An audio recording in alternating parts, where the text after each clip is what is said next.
It was anarchy in a clockwork universe.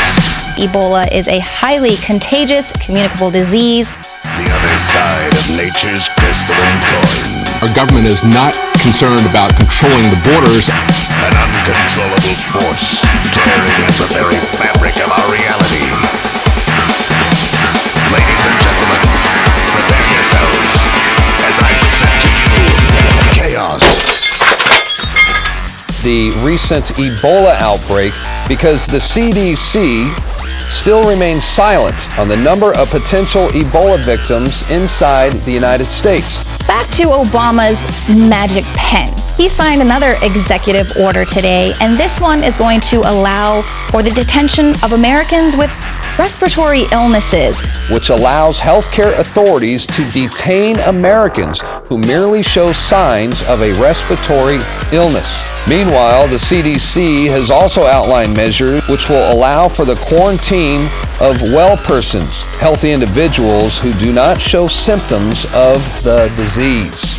Fighting Ebola, the president says a travel ban won't work. So why are so many countries doing it? What Christ said is what I live by. What you do to the least of these, you've done to me. Because then you're next. But never fear, because the U.S. government is already planning to take care of you. They've already been prepping for this Ebola outbreak. They say they're going to begin testing on people an experimental Ebola vaccine. My fear is what they're doing is they want to set up the first regime in the United States where they're going to have mandatory quarantine regions. They're going to have mandatory checks. They're going to do highway checks and get people used to what happens to them every day at the airport. The legislation could turn governors into dictators in an unprecedented assault on the constitutional rights of the American people.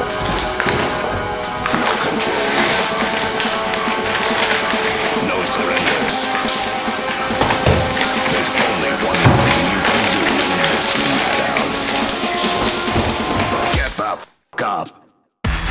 Obama told us that there wasn't any threat of it coming here. And then a man from Liberia who knew he had it flew here and ran around for weeks vomiting on everyone. But that's okay because Jesse Jackson said it if we were racist.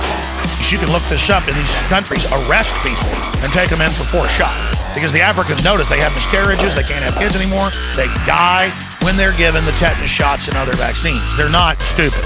So it just goes to show the power that we do have when we raise our voices, demand our voices be heard, and a simple phone call calling in to your representatives.